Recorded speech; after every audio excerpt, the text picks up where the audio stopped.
ඔන්න අදත් ආදරෙන් මගේ YouTube channel එකට මම ඔයාලා හැමෝම ආයුබෝවන් කියලා පිළිගන්නවා.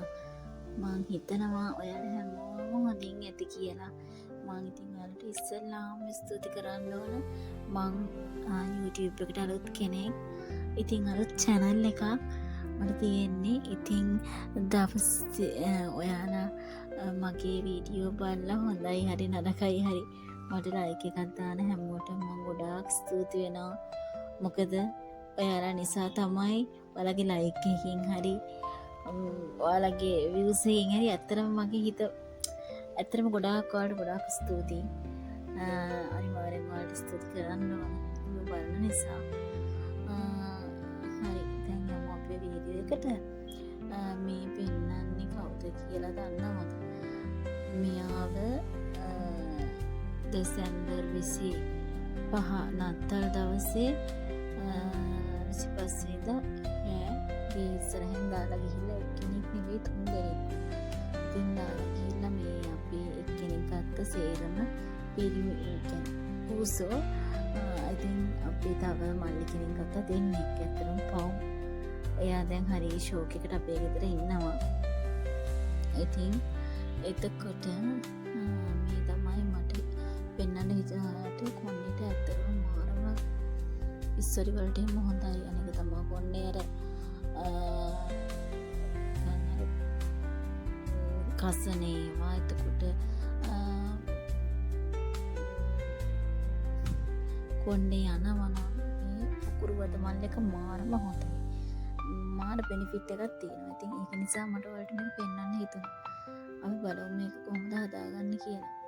මේ පුකුරු වද මල් දරන් මේ පතු ටික ගලවලා වතුරේකට දාලා ඒකට දාන උළුහාර. උළුහාර තමන්ට ඇති වෙයි කියලා හිතන තරමට දාගන්න. ගොඩක් වුණාට ප්‍රශ්නයක් නැහැ. දාගන්න මේ වගේ ඔයාලට මේක හදාගන්න පුළුවන්. වාචනයකට දාලා ඒක හොඳට රත් කරගන්න ඕන. විනාඩි 15ක් 20ක් 30ක් වුණත් කමක් නැහැ. මේකේ පාට වෙනස් වෙනකම් මේක හොඳට තම්බ ගන්න ඕනේ. එතකොට අර උළුහාල් එකත් හොඳට තැම්බිලා ඒ දෙකේම මේක හොඳට පාට වෙනස් වෙනකම්ම මේක තම්බ ගන්න ඕන. ඊට පස්සේ තැම්බුණාට පස්සේ මේක පෙරලා නිවුණාට පස්සේ රස්නේ පිට නෙමෙයි නිවුණාට පස්සේ ස්කැල්ප් එකට දාගන්න. දාලා හොඳට මසාජ් කරන්න. මේක ඉතින් සතියකට පාරක් විතර කරනවා නම් හොඳයි. සතියකට දෙපාරක් කරනවා නම් ඇත්තටම හොඳයි. මේකෙන් කොණ්ඩේ අර හිස්සෝරි එතකොට අර කියන්නේ කසන ගතිය හැමදේම අඩු වෙලා යනවා. ඉතින් මේක කරන අතරතුරේ මට හිතුණා තේ එකක් බොන්න ඕනි කියලා. ඉතින් මම තේ එකකුත් බීලා බිස්කට් එකක් කාලා තේ එකක් බොන ගමන් තමයි මේ ඉන්නේ. ඉතින් අපි ළඟට මම තව වැඩක් කරන්න යනවා. ඒ තමයි තෙල්කොළ ඇඹුලා කරන. සමහර පැතිවල තෙල්කොළ කියන එක දැකලත් නැහැ. දැකලා තියන අය ඇති. ඉතින් මම නොදන්න කෙනෙක් තමයි ඉතින් මේ වීඩියෝ එක දාන්නේ. තෙල්කොළ වල කොස්සට එහෙම දාලා සමහර තිබ්බට තෙල්කොළ ඇඹුරු වෙනවා. සමහර කොස්සට දාලා වෙනවා. ඉතින් මේක මාරම රසයි. කාර නැති අය මම ඔයාලට කොලෙත් පෙන්නන්නම් මොන වගේද කියලා. එතකොට ඔයාලට බලා ගන්න ලේසියිනේ.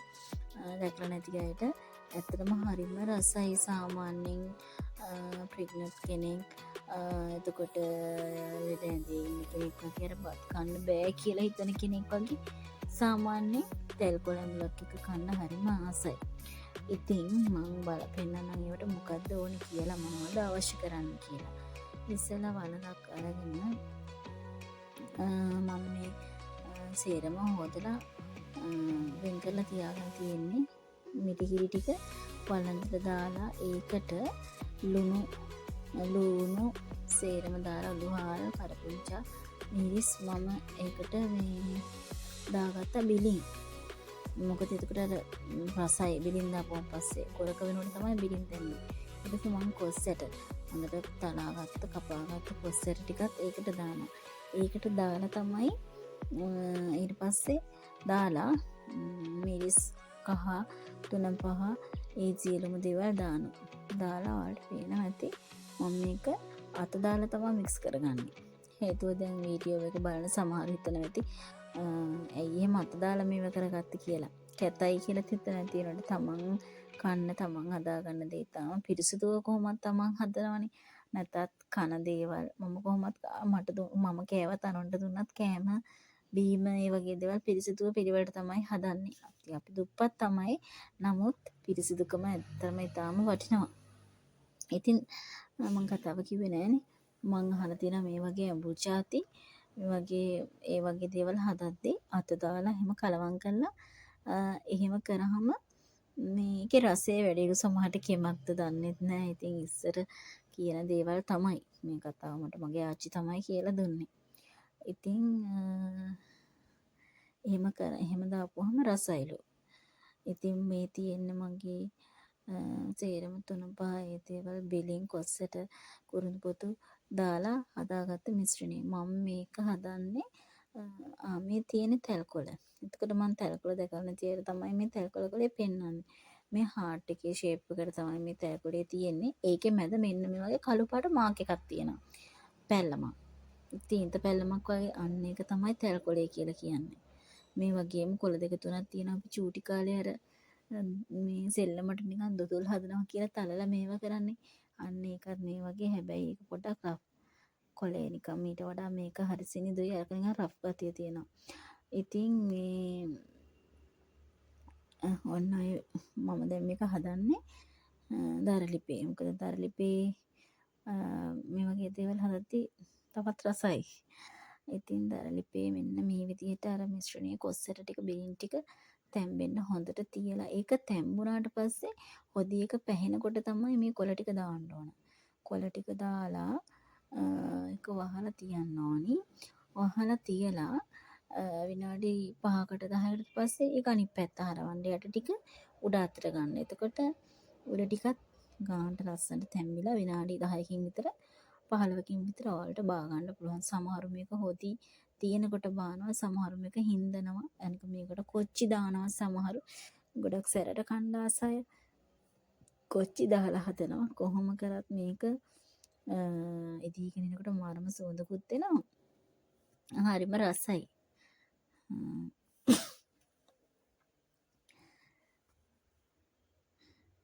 ඉතින් මේ විදිහට මේක වහලා තියලා ඔයාලට පේනවනේ දැන් පාට වෙනස් වෙලා ලස්සනයිනේ. රස පාටයි. ඇත්තටම රසයි. මේ වෙනවා මාර්ම සුවඳයි. ඉතින් ඔය විදිහට ඔක තැම්බුණාට පස්සේ බාලා තියාගන්න. හොදි ගතිය නැතුව හින්දිලා කන්න කැමති නම් තව චුට්ටක් කියලා තියන්න.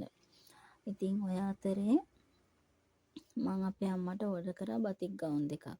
සාමාන්‍යයෙන් එයා ආස බතික් ගවුන් අඳින්න. ඉතින් එයාත් මගේ සයිස් එකම තමයි.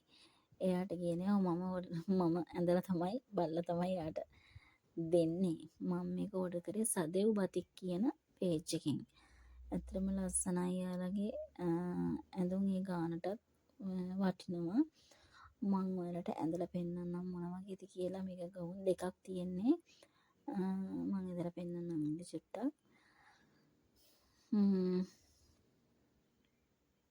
ඇත්තටම හැබැයි මෙහෙම මෙයාලගෙන් ඕඩර් එකක් දාපුවාම අනිවාර්යෙන් දවස් 7ක් 8ක් විතර යනවා ඕඩර් එක එන්න. ඉතින් එහෙමත් වෙලා ඇත්තටම ලස්සනට වැඩේ කරලා දෙනවා. මේ තියෙන්නේ මම ඇඳලා මොකද මම තනියම වීඩියෝ කරන්නේ මේ වෙලාවේ කවුරුත් නැහැ. නංගිත් නැහැ. ඉතින් එහෙනම් මම තනියම තමයි වීඩියෝ කරන්නේ. මේ තියෙන එක ගවුමක්. ඉතින් අර මහත අපි වගේ පොඩ්ඩක් චබී ගතියට ඉන්න. එතකොට ඒ වගේ කෙනෙක්ට මේ වගේ දෙයකට ගවුමක් ලස්සනයි.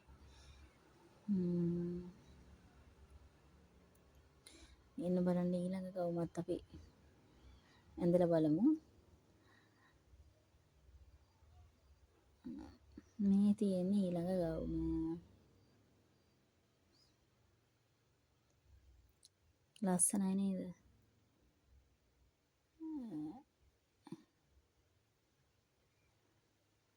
ඉතින් ඔන්න ඔය ගවුම් දෙක තමයි මම ඕඩර් කරේ අම්මට.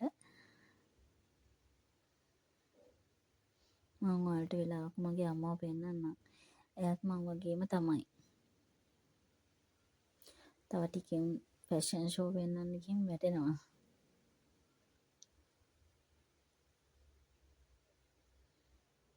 කොහොමද? හොඳයිද? ඔයාලටත් ඕන නම් මේ සදෙව් බතික් පේජ් එකට ගිහිල්ලා සාධාරණ මිල යටතේ ඔයාලට අවශ්‍ය ඇඳුමක් ඕඩර් කරන්න පුළුවන්. টොප්, සාරි, ස්කර්ට් ඕන දෙයක් තියෙනවා. මේ ඉතින් මං අහපු පොඩි පොඩි ෆොටෝ ටිකක්. ඉතින් ඔයාලටත් පුළුවන් ඔයාලට පේජ් එකට ගිහිල්ලා ඒ වගේ කැමති දෙයක් ඕඩර් කරගන්න. ලස්සන ගවුම් තියෙනවා. චූටි ගෑනු ළමයිට එහෙම මාරම ලස්සන ඇඳුම් තියෙනවා. ගවුම් ඩිසයින් සාරි තියෙනවා. ඉතින් ඔය අතරේ මං අර කලින් අර හදාගත්තු වදමල් මිශ්‍රණය දැන් පෙරා ගන්නවා. පෙරාගෙන හොඳට ස්කැල්ප් එකට දාලා මසාජ් කරගන්න ඕන. මම මෙතන මසාජ් කරන වීඩියෝ එකක් ගෙනල්ලා නෑ ඔයාලට. හොඳට මසාජ් කරන්න ඇඟිලි තුඩු දාලා කෙස් යටින් වක්‍රාකාර මසාජ් කරන්න. එතකොට ඔළුවටත් මාර සනීපයක් දැනෙනවා. එතකොට ඔළුවේ ලේ ගමන් කරනවා වැඩි වුණාන් පස්සේ නිකන් තියාගෙන මසාජ් කරනකොට අර නිදිමතක් වගේ එන්නේ. එතකොට හොඳට ඔළුවේ ලේ ගමන් කරනවා. එතකොට කොණ්ඩේ යන එක වැළැක්වෙනවා. ඒ වගේ දේවල් කොණ්ඩෙට වෙනවා. ඉතින් ආයෙත් දවසක මම වීඩියෝ එකකින් එන්නම්. ඔයාලා හැමෝටම බුදු සරණයි.